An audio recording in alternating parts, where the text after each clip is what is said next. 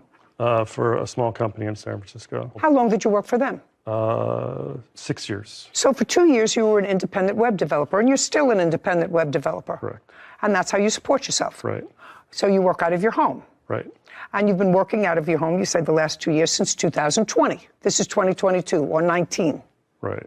What do you mean, right? So it would have been. When you moved in 2018, were you an independent contractor? No, I was going to school. You were going to school? Right. For what? I went to, Just a second, for what? For web technologies. It was a program for web development technology. Did you go in person? Yes. It was an intensive. For how long? It was 3 months. It was 8 hours a day. Okay, so you went to school for 3 months. Right. During what period of time?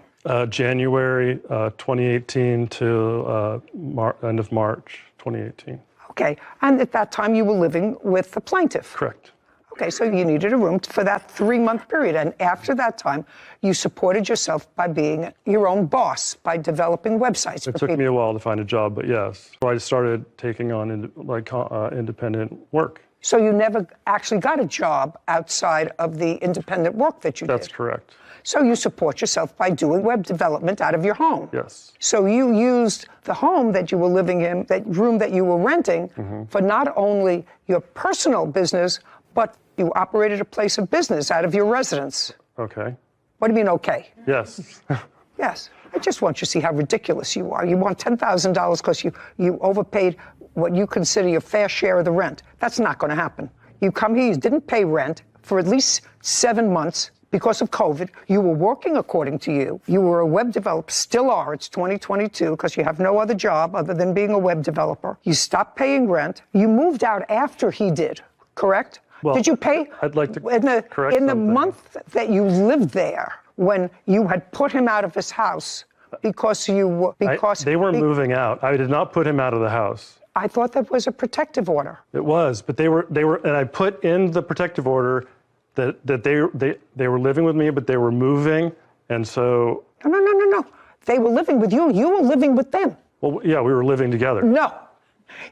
You were living with the defendant. He wasn't living with you. You were renting a place, although you weren't paying rent from him, and the underlying landlord wasn't getting his money, all of his money, because he wasn't getting your money. And what's coming to me is that somebody got stiffed with rent, and that would be the landlord who rented you your place. $10,000 for overpayment of rent. Your Honor, could I clarify something? The times when I didn't pay rent, I was not working. It was during COVID, so the first couple months of the COVID lockdown, I lost all of my contracts, so I didn't have any money. And so I was using the COVID, there was a COVID process where you could, basically say that, There's no basically in there, only I used it once. So I did not have the money to pay rent. I was not just making money and not paying rent. I would not do that. I was broke. All of my contracts dried up because nobody had any money. I was working for small So what are you companies. suing him for now? The government was very good to you. This is a very interesting America. It's a rent forgiveness, it's a rent moratorium. That doesn't mean the state where you live. What state do you live in? California. California. That doesn't mean the owner of this premises was given some sort of a break that they didn't have to pay for utilities, taxes, mortgage on the building, because it's used as a business. As far as I know, there wasn't a moratorium on that, but there was a moratorium on two seemingly able-bodied people to say to the landlord, I can't pay my rent. To add insult to injury, you think that I'm going to give you $10,000 because He charged you more than whatever the third or 40% of your occupancy of the apartment, and he shouldn't have? That's not going to happen, sir. So forget it. I've been here a long time. If a landlord is owed $5,000, yes, he doesn't say, well, tenant owes me $5,000, but his apartment was clean. I'm going to give him back his $2,000 security deposit. That doesn't happen.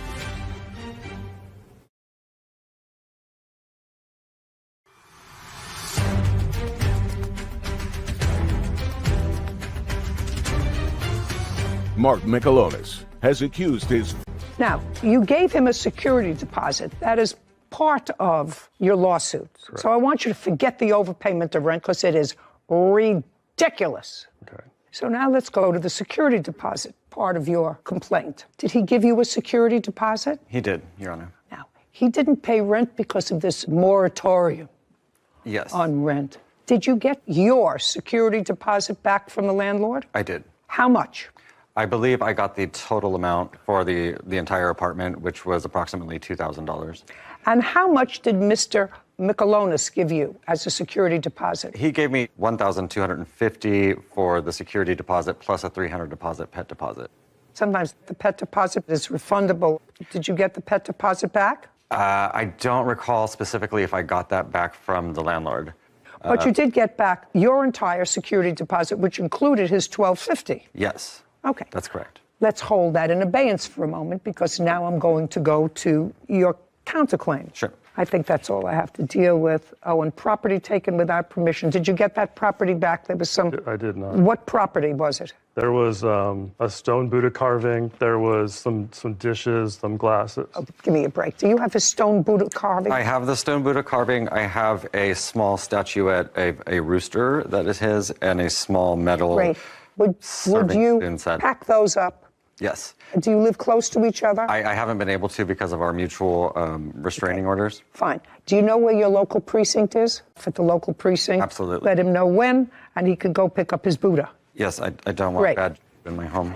Terrific. Now, money owed for COVID debt is your counterclaim. Yes. Which is what? It is a total of $55.35, I believe. For what? That is the unpaid rent. But you didn't pay his rent, you just told me. Right, and so this is the outstanding balance of the rent that he never paid that I'm responsible for as the master tenant. Oh, no, you just told me that you got your security deposit back. If you got your security deposit back, sir, that means that the landlord is finished with you. According to the law... Not according to the law. If you got your security deposit back, the entire security deposit, the landlord has written it off because otherwise he would have taken your security deposit if you owed him or her money. Do you understand what I'm saying? It's very simple. I understand what you're saying. It's very simple. I wish I could explain that to them in your... Well... in your manner. I want to tell you something. I've been here a long time. If a landlord is owed $5,000, yes, he doesn't say, well, tenant owes me $5,000, but his apartment was clean. I'm going to give him back his $2,000 security deposit. That doesn't happen. So only in the land of Oz does that happen. They might live there. No, they might live there, but I don't live there. Okay. You owe him $1,250 for security deposit. This case is over. Your counterclaim's dismissed. We're done. Court is adjourned. Thank you very much. I would just like to bring... Bye. Well, I was a little upset. He's being a drama queen. The clause in the lease was to prevent people from basically taking advantage of the fact that they've been living in a place for a long time and gouging rent for new tenants. He said I was price gouging him because he was enough to pay more rent than he might have if he had done some more research. They were trying to make it equal in every charge. Well, I can't say it wasn't very satisfying to hear the judge call his claims ridiculous to his face. Basically, he was leaving the front door open, making it so my dog could escape easily. He was filling the house up with smoke. We both burned sage. He was basically trying to get me riled up. He wanted me to move. While I am disappointed that I won't be able to recover some of his COVID debt. Basically, the moment that he was, it was inconvenient for me to be there, he tried to make my life miserable. I'm glad that I will never have to see him again, and this is done. I'm not living with roommates ever again. I've got my dog, and we're cool. He was a nightmare, and I never have to see him again. Far be it from me to second guess another judge. But it would seem to me sort of outrageous, unless there was some sort of a physical altercation. Why anyone, because he clearly was excluded from his house. He left first, and he said, involuntarily. Would anybody exclude the original tenant? The original when I read the papers, I thought the same thing. I thought that was outrageous, that they would throw out the primary leaseholder on a lease in favor of his subtenant, which may or may not have been legal to begin with. I can understand it if there was something more serious. But harassment, I just don't understand it. But I didn't. Mine is not to wonder why. Mine is but to do what I do. And I don't think that when you come into a court where you have at least participated marginally in a giveaway, to then come in and say, you know what, there's a technical thing. He wasn't supposed to charge me this much rent because I didn't occupy this much of the apartment, whatever. Ridiculous when you didn't pay rent for 7 months anyway. It made my job. Antonio Blue for unpaid rent and window blinds. Ms. Johnson, the defendant is your brother. That is correct. And his co-defendant, your brother's wife. You had a home that was located in what state? California. Several years ago, you decided to move out of state, I think to Arizona? Yes. And at that time, you discussed with your brother and his wife renting your home. You entered into a lease with them. Was it a 2-year lease? Yes, ma'am. And it was a written lease? Yes. Do you have a copy of that lease? I do. I'd like to see it, please. That's a 2-year, and I also have a 6-month. No, okay. Just the first lease first, because I'm old and I can only absorb a certain amount of facts at one time.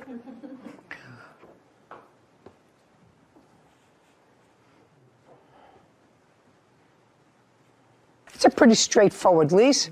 It's a lease for 24 months, starting the 1st of July, 2019, and terminating on July 1st, 2021. $1,600 in health coverage. Your lifetime health coverage was not covered in the state of Arizona. You decided you wanted to move back to California. You don't even have to give a reason why you want to move back to California. You can move back to California into your house on July 1st, 2021. You understand that? Yes. Great. And you came back to California on what date? I don't recall the exact date, but I also extended a 6-month. I understand. When did you come back to California? In March. That's what you said here. I think in March. Okay, right now I don't recall. I think in March of 2022 is when you ultimately came back because they vacated sometime the beginning of March. No, I came back prior to lease for 6 months.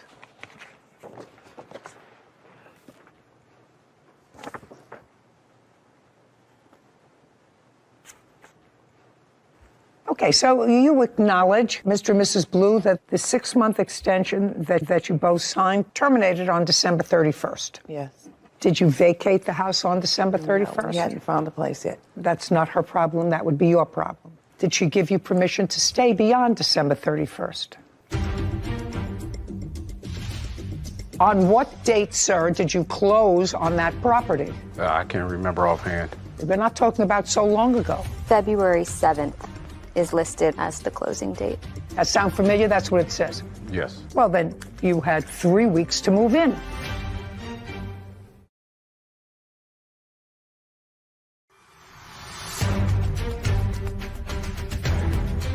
Window blinds. Monique and Antonio are countersuing for harassment and invasion of privacy. Okay. Did she give you permission to stay beyond December 31st? No. So you stayed beyond December 31st. Were you there in January? Mm-hmm. Is not an answer. Yes. Were you there in February? Yes. Were you there on March 1st? Yes. On March 2nd? Yes. On March 3rd? Yes. On what day in March did you move out? March 5th.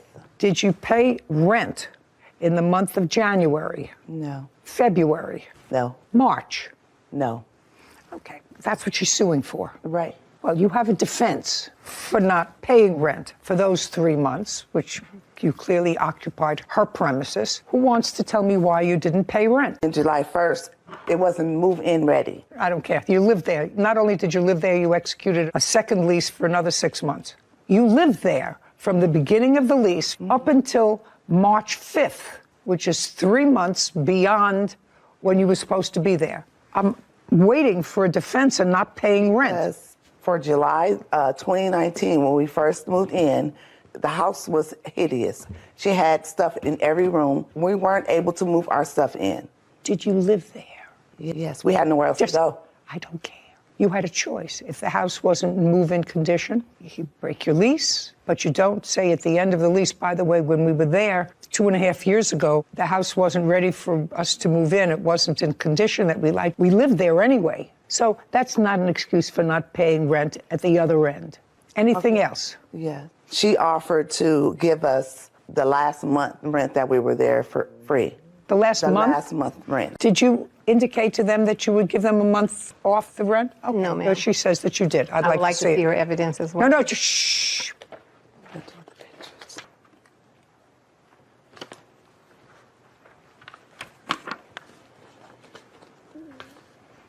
No, she agreed to waive the final month's rent for the period of April 1st, 2022 to May 2nd, 2022. You were gone in March. Right. And your lease, for some reason, she agreed to waive rent for a month that you weren't there. She didn't waive January, February, or March. She agreed to waive it April 1, 2022. If she was using the premises as a rental premises and you were leaving at the end of February, then she would have been able to rent her premises beginning March 1st. You don't move out until March 5th, the beginning of March. That means she needs a couple of days, or any landlord would need a couple of days to put the place in order and re-rent it. They wouldn't be able to re-rent until April. So you were there. Is there any reason you stayed until March 5th instead of... Just a second.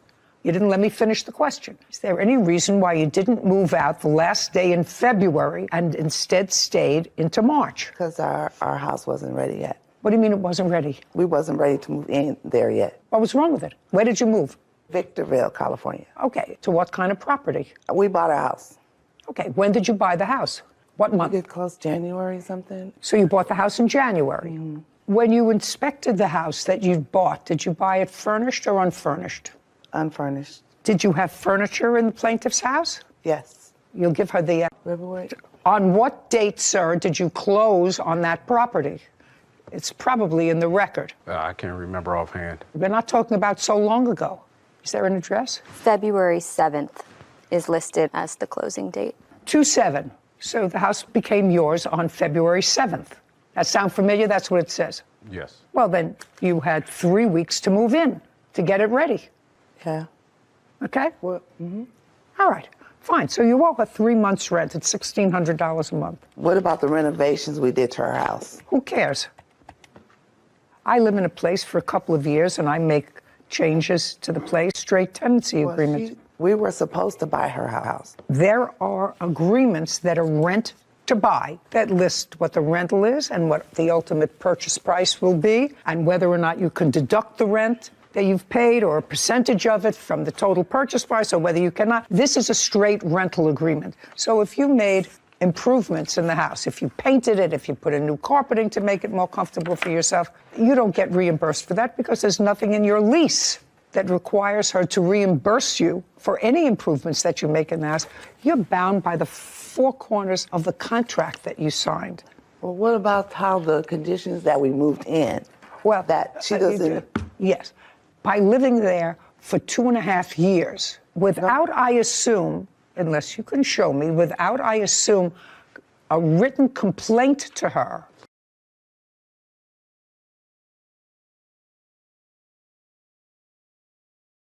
Hi, xin chào các bạn. Chào mừng các bạn đã đến với kênh của mình. Hôm nay chúng ta hãy cùng tô màu bức tranh chú mèo Hello Kitty đi sở thú nhé. Tiên mình sẽ tô nơ màu đỏ.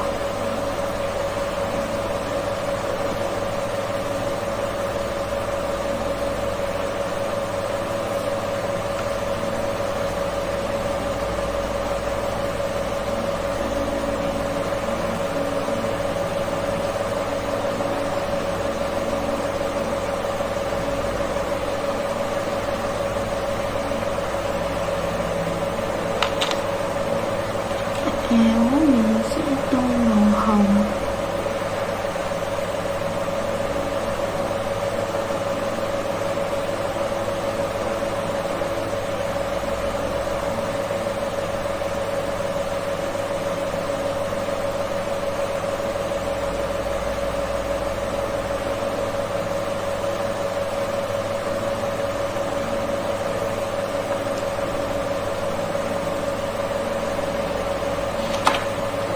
hồng đâu cho chú hoa gấu này.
Chú sư tử mình sẽ tô màu cam.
Màu xám tô cho chú voi.